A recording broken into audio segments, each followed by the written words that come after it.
కనకదుర్గ జ్యోతిష్యాలయం మీ ముఖము, ఫోటో, చెయ్యి మరియు పేరు వాట్సాప్ చేయండి. విద్య, ఉద్యోగం, ప్రేమ, పెళ్లి, సంతానం, విదేశీ ప్రయాణం, వ్యవసాయం, వ్యాపారం, ఉద్యోగ సమస్యలు, ఆర్థిక సమస్యలు, రావలసిన డబ్బులు రాకపోవడం, ఇళ్ళు స్థలాలు అమ్ముడుపోకపోవడం, ఎటువంటి సమస్యకైనా 3 రోజుల్లోనే పరిష్కారం చూపబడును. సంభోగ వశీకరణ చేయబడును. స్త్రీ పురుష వశీకరణం ప్రత్యేకంగా 100% చేయబడును. చెడు ప్రయోగాల నివారణ చేయబడును. పండిత్ కిషోర్ శర్మ. Cell number 9008860513. ఓం శ్రీ మాత్రే నమః. ఛానల్లోకి స్వాగతమండి. మరో 2 రోజుల్లో మేషరాశి వారి చుట్టూ ఒక దేవత తిరుగుతుంది. అయితే ఆ దేవత ఎవరు, ఎందుకు తిరుగుతుంది, ఆ దేవత అనుగ్రహం కోసం మీరేం చేయాలి, అసలు మీ చుట్టూ దేవత తిరుగుతుంది అనటానికి సంకేతాలేంటి అనేటటువంటి ఆసక్తికరమైన విషయాలన్నీ కూడా ఈ వీడియోలో మనం వివరంగా తెలుసుకుందాం.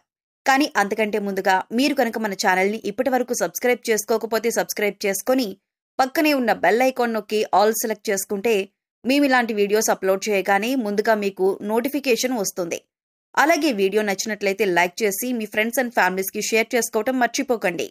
ఇక వివరాల్లోకి వెళితే, ఈ రాశి వారి చుట్టూ ఏ దేవత తిరుగుతోంది అనే విషయాన్ని తెలుసుకోబోయే ముందు మీరు జీవితంలో కొన్ని విషయాలను నిర్లక్ష్యం చేయకూడదు. ఇలా చేసినట్లయితే కనుక జీవితంలో ఎన్నో కష్టాలను, నష్టాలను ఎదుర్కోవలసి ఉంటుంది. కాబట్టి వాటి నుంచి బయటపడటానికి ఆ విషయాలను నిర్లక్ష్యం చేయకుండా ప్రతి అంశాల్ని కూడా ఆచితూచి ఆలోచించి నిర్ణయం తీసుకోవాలి. ఆ విషయాల గురించి మనం వివరంగా తెలుసుకుందాం. ప్రస్తుతం ఉన్న పరిస్థితుల్ని అనుసరించి కొన్ని సందర్భాలలో తోచింది చేసే విధంగా మీరు ప్రవర్తిస్తూ ఉంటారు. అటువంటి పరిస్థితుల్లో మార్చుకోకపోయినట్లయితే జీవితంలో కష్టాలను ఎదుర్కొంటారు. అందుచేత ప్రతి ఒక్క అంశాన్ని క్షుణ్ణంగా పరిశీలించి నిర్ణయం తీసుకోవాలి. ఆలోచనలు స్థిరంగా ఉండేలా ప్రయత్నించాలి. ఒక నిర్ణయం తీసుకుంటే దానికి ఖచ్చితంగా కట్టుబడి ఉండాలి. ఈ అంశంలో మీరు మీ ప్రవర్తనను సవరించుకుంటే కనుక జీవితాన్ని ఆనందదాయకంగా మార్చుకోవచ్చు. ఈ రాశివారికి జీవితంలో ఒడిదుడుకులు ఎక్కువగా ఉంటాయి. అలాగే అధికంగా శ్రమించి తమ బాధ్యతలను నిర్వహించి ఉన్నత స్థానానికి చేరుకుంటారు. ఈ రాశివారికి మంచితనం, మానవత్వం అధికంగా ఉంటాయని చెప్పొచ్చు. ఇతరులు కష్టాల్లో ఉంటే ఖచ్చితంగా ఏదో విధంగా సహాయం చేయాలి అని అనుకుంటారు. వీరి దగ్గర ధనం ఉన్నా లేకపోయినా ఎదుటివారు కష్టాల్లో ఉంటే మాత్రం సహాయం చేయటానికి ప్రయత్నిస్తారు. ఈ రాశివారు న్యాయం అనేది ఎవరికైనా ఒకటే అనే ఆలోచన కలిగి ఉంటారు. అందుకే మీకు ఎలా న్యాయం జరగాలి అని కోరుకుంటారో అలాగే ఎదుటివారికి కూడా వారు నిజాయితీ పరులైతే వారికి ఖచ్చితంగా న్యాయం జరగాలి అని కోరుకుంటారు. ఈ గుణం కారణంగా ఎదుటి వ్యక్తులు మీకు ఆకర్షింపబడతారు. ఎప్పుడూ కూడా ప్రశాంతంగా ఉంటూ జీవితాన్ని ఆనందంగా గడపటానికి ఎక్కువగా ఇష్టపడతారు. ఎదుటివాళ్లు కష్టాల్లో ఉంటే సాయం చేయటానికి ముందుంటారు. కొద్దిగా సాయం చేయటానికి మీకు కష్టమైన పరిస్థితులు ఎదురైనా కూడా ఇష్టంగా సాయం చేయటానికి ముందుంటారు. ఈ రాశివారు ఎదుటివారిని చాలా తేలిగ్గా నమ్మేస్తారు. కానీ వారు మిమ్మల్ని మోసం చేశారని తెలిస్తే లేదా వారికి మోసపూరితమైన ఆలోచనలు ఉన్నాయని తెలిస్తే మాత్రం వారిని దూరం పెడతారు. అది బంధువులు కావచ్చు, మిత్రులు కావచ్చు, ఎవరైనా సరే వారిని దూరం పెట్టడానికి వెనుకాడరు. ఒకవేళ నమ్మిన వారి చేతిలో మోసపోయామని తెలిసినా కూడా మీరెక్కువగా రియాక్ట్ అవ్వరు. కానీ వారిని మాత్రం శాశ్వతంగా దూరం పెడతారు. ఇలాంటి మీకున్న లక్షణాలు మిమ్మల్ని అందరిలో కంటే కూడా ప్రత్యేకంగా నిలబడేలా చేస్తుంది. ఈ రాశివారికి బాల్యంలో కష్టాలు అధికంగా ఉంటాయి. అలాగే యవ్వన ప్రాయంలో కుటుంబాన్ని వదిలి దూరంగా ఉంటూ తమ బాధ్యతలను నిర్వహిస్తూ కెరీర్ని డెవలప్ చేసుకోవాల్సిన పరిస్థితులు ఏర్పడతాయి. స్నేహితుల్ని, బంధువుల్ని వదిలి కొంతకాలం దూరంగా ఉండవలసిన పరిస్థితులు కూడా వస్తాయి.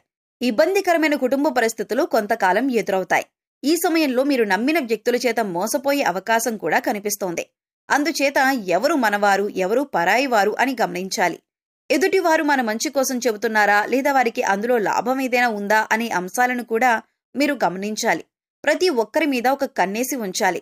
ఎందుకంటే మీరు నమ్మిన వారే మీతో స్నేహపూర్వకంగా మాట్లాడుతూనే మిమ్మల్ని మోసం చేసి మిమ్మల్ని ఇబ్బందుల్లో పడేసే అవకాశాలు ఎక్కువగా ఉన్నాయి. ఈ సమయంలో ఈ రాశివారు వ్యాపార కూడల్ని అద్దెకిచ్చే ఆలోచన ఉంటే మానుకుంటే మంచిదే. ఎందుకంటే అది మీకు నష్టాన్ని చేకూర్చవచ్చు. ఇక మీ వ్యాపారం ఏదైనా ఉంటే దాన్ని విస్తరించడానికి ప్రయత్నించినట్లయితే లాభాల బాట పడతారు. అలాగే వ్యాపారంలో ఎప్పుడూ అనుభవజ్ఞులను భాగస్వాములుగా చేర్చుకోవటానికి ప్రయత్నించండి. మీకు ఏదైనా సహాయం కావాలంటే అది చిన్నదైనా పెద్దదైనా కుటుంబ సభ్యుల యొక్క సలహాలు అలాగే వారి సహకారం తీసుకోవటానికి ప్రయత్నించండి. అలాగే ఈ సమయంలో మీరు డబ్బుని అప్పుగా ఇచ్చినా తీసుకున్న వాటికి కూడా సంబంధించిన పత్రాల గురించి చాలా జాగ్రత్తగా ఉండాలి. ఎందుకంటే ఈ సమయంలో మీకు షూరిటీ సంతకాల విషయంలో ఇబ్బందికర పరిస్థితులు కనిపిస్తున్నాయి.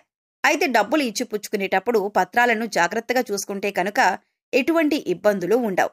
ఇక ఈ సమయంలో ముఖ్యంగా ఈ రాశి వారి చుట్టూ ఒక దేవత తిరుగుతుందని చెప్పుకోవాలి. దీనికి గల కారణం మీరు ఇతరులకు నిస్వార్థంగా సహాయపడే విధానం కావచ్చు, లేదా మీరు నిష్కల్మషమైన మనసుతో అమ్మవారిని పూజించిన విధానం కావచ్చు, మీ దయాగుణం దానగుణం కావచ్చు. వీటి కారణం చేత అమ్మవారు ప్రసన్నమై మీ వెనకాలే ఉండి మిమ్మల్ని నడిపిస్తున్నారు. అందుచేత ఈ రాశివారు ఎదుటివారితో మాట్లాడేటప్పుడు కానీ, ఎదుటివారికి సహాయం చేసేటప్పుడు కానీ చాలా నిర్మలమైన మనసుతో చేయాలి. అమ్మవారికి కోపం తెప్పించే విధంగా మీరు ప్రవర్తించకూడదు. మీ దగ్గర లేని వ్యక్తుల గురించి మీరు తప్పుగా మాట్లాడకూడదు. కష్టాల్లో ఉన్నవారు మీ వద్దకు వస్తే ఈ సమయంలో వారికి లేదు అనకుండా మీకు వీలైనంతలో ఎంతో కొంత సహాయం చేయండి. మంచితనం, మానవత్వం వదులుకోకుండా ప్రవర్తించండి. ఇంటిని పరిశుభ్రంగా ఉంచుకోవటానికి ప్రయత్నించండి. అమ్మవారి కరుణా కటాక్షాలను పొందుతారు. ఇల్లు వాకిళ్లు శుభ్రంగా ఉన్న చోట లక్ష్మీదేవి తిష్ట వేసుకుని కూర్చుంటుందని పెద్దలు చెబుతారు. అలాగే ఇంటిని శుభ్రం చేసుకున్నాక ఇంట్లో సుగంధ ద్రవ్యాలతో ధూపం వేయండి. ఇలా చేయటం వల్ల అమ్మవారి ఆశీస్సులు మీ పైన ఎల్లప్పుడూ ఉంటాయి. అలాగే అమ్మవారు మీ చుట్టూ తిరుగుతోందని చెప్పటానికి సంకేతాలేంటో ఇప్పుడు చూద్దాం. ఇంట్లో ఎప్పుడు సుగంధ పరిమళం వస్తున్నట్లయితే కనుక మీ ఇంట్లో దేవతుందని అర్థం చేసుకోవాలి. తరచుగా ఇంట్లో పసుపు కుంకుమ వాసన వస్తున్నట్లయితే కనుక అమ్మవారు మీతోనే ఉందని అర్థం చేసుకోవచ్చు. అలాగే మీ ఇంట్లో తరచుగా గజ్జల శబ్దం వినబడుతున్నా కూడా మీ ఇంట్లో అమ్మవారు ఉన్నట్లు అర్థం చేసుకోవచ్చు.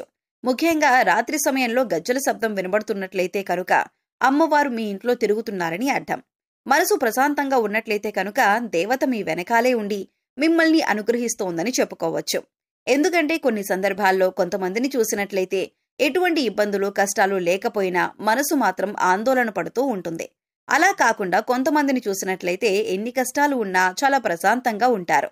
మరి అటువంటి వారికి అమ్మవారి అనుగ్రహం ఉందని చెప్పుకోవచ్చు. ఇక ఎప్పుడూ ఎదుటివారి మంచి కోరుకుంటూ దాన ధర్మాలు చేస్తూ నిస్వార్థంగా ప్రవర్తించినట్లయితే కనుక అమ్మవారు మిమ్మల్ని తొందరగా అనుగ్రహిస్తుంది.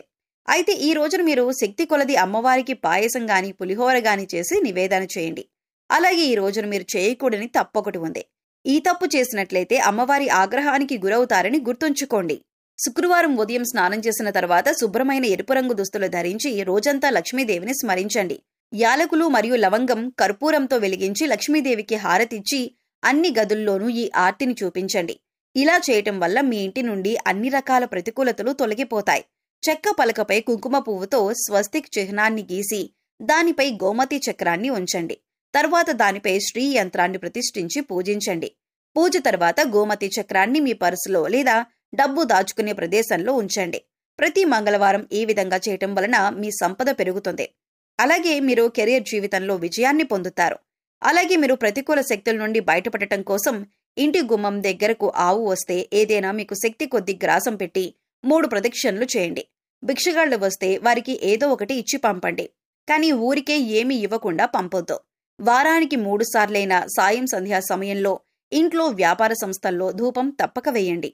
అలాగే మీ వాహనాలకు నిమ్మకాయ దండను కట్టండి. ఇలా చేసిన వారికి ప్రతికూల వాతావరణం తొలగి శ్రేయస్సు కలుగుతుంది. ఈ రోజున మద్య మాంసాలకు దూరంగా ఉండండి. ఎవరిని దూషించకండి. ఇలా చేయటం వల్ల మీరు చిక్కుల్లో పడే అవకాశం ఉంటుంది. మీ చుట్టూ అమ్మవారు తిరుగుతుంది అన్న విషయాన్ని గుర్తుంచుకోండి. ప్రతిరోజు దీపారాధన చేయండి. మీ ఇష్టదైవ నామస్మరణ చేస్తూ ఉండండి. రోజుకొకసారైనా కనకధార స్తోత్రం చదువుకోవటానికి ప్రయత్నించండి. చదవటానికి వీలు కాకపోతే కనీసం వినటానికి ప్రయత్నించండి.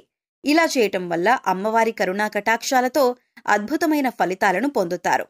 సో చూశారు కదండి, మేషరాశి వారి చుట్టూ ఏ దేవత తిరుగుతుంది, ఈ రాశివారు ఎటువంటి ఫలితాలు పొందుతారు, అలాగే మీ చుట్టూ ఉన్న దేవతను ఏ విధంగా గుర్తించాలి, దేవతను ప్రసన్నం చేసుకోవటం కోసం మీరు ఏ పనులు చేయాలి అనే అంశాలను ఈ వీడియోలో మనం వివరంగా తెలుసుకున్నాం కదా. ఈ వీడియో మీకు నచ్చినట్లయితే లైక్ చేయండి. మీ ఫ్రెండ్స్ అండ్ ఫ్యామిలీ మెంబర్స్లో మేషరాశి వారు ఉంటే వారితో ఈ వీడియోని షేర్ చేసుకోండి. అలాగే ఇప్పటి వరకు మన ఛానల్ని కనుక సబ్స్క్రైబ్ చేసుకోకపోతే సబ్స్క్రైబ్ చేసుకొని పక్కనే ఉన్న బెల్ ఐకాన్ నొక్కి ఆల్ సెలెక్ట్ చేసుకుంటే ఇలాంటి వీడియోస్ అప్లోడ్ చేయగానే ముందుగా మీకు నోటిఫికేషన్ వస్తుంది. మరో చక్కటి వీడియోతో మళ్ళీ కలుద్దామండి. ఓం శ్రీ మాత్రే నమః.